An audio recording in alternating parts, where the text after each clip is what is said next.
দিচ্ছি, ওই জন্য হেয়ারটা ওপেন করে দিলাম, না হলে একটু পরে তো আর শোকাবে না। আর আমি হেয়ার ড্রায়ার ইউজ করা একদমই পছন্দ করি না। এবার আমি ইউজ করছি ফেসের জন্য, যেটা হচ্ছে জয়ের আমন্ড অ্যান্ড হানি ফ্লেভারের একটা ময়শ্চারাইজার। এটা তোমরা বড় ডিব্বাও পেয়ে যাবে, আমি একদম ছোটটাই ইউজ করছি। আর এই ছোট ডিব্বাটা ইউজ করার কারণ, আমি এটা ডেলি বেসিসে ইউজ করি না। গুড ভাইবসের আর একটা ময়শ্চারাইজার আমি অ্যাপ্লাই করি, সেটা তোমাদের অন্য কোনো ভিডিওতে শেয়ার করব, যেটা ফুরিয়ে গেছে, রিস্টক করে উঠতে পারিনি এখনো। যারা একটু বেশি অয়েলি স্কিন পছন্দ করো তাদের জন্য এটা একদম পারফেক্ট একটা ক্রিম, তবে আমার খুব একটা ভালো লাগে না, এভারেজ। তোমরা তোমাদের পছন্দ মতো যে কোনো ময়শ্চারাইজার ইউজ করতে পারো, কিন্তু আমি বারবার করে যেটা বলছি, মাসাজটা কিন্তু ভীষণ ইম্পর্টেন্ট। মাসাজ করলে তোমরা সবাই জানো যে ব্লাড সার্কুলেশনটা খুব ভালো হয়, আর যেটার জন্য আমাদের স্কিনটা কিন্তু গ্লো করে। তো দেখো, স্নান করে আসার পর স্কিনটা কতটা ড্রাই লাগছিল, আর একটা সুন্দর মাসাজ করার পরে স্কিনটা অটোমেটিক গ্লো করতে আরম্ভ করে। আর এখন আমি স্কিন কেয়ারের যেটা লাস্ট স্টেপ সেটা ফলো করছি, সেটা হলো লিপ বাম।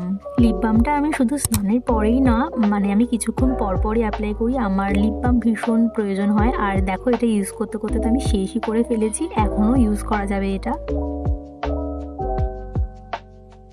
আর সেলফ প্যাম্পার করার পরে বা স্কিন কেয়ার করার পরে তো ভীষণই ভালো লাগে। তো দেখতেই পাচ্ছ আমার মুখের হাসিটা দেখলেই তোমরা বুঝতে পারবে। আর শুধু কিন্তু দামি দামি প্রোডাক্ট মাখলেই হবে না, ভিতর থেকেও তোমাদের হ্যাপি থাকতে হবে। আর বেশি করে জল, ফল, শাকসবজি সবকিছু খেয়েও, তাহলে দেখবে স্কিন অটোমেটিক গ্লো করছে।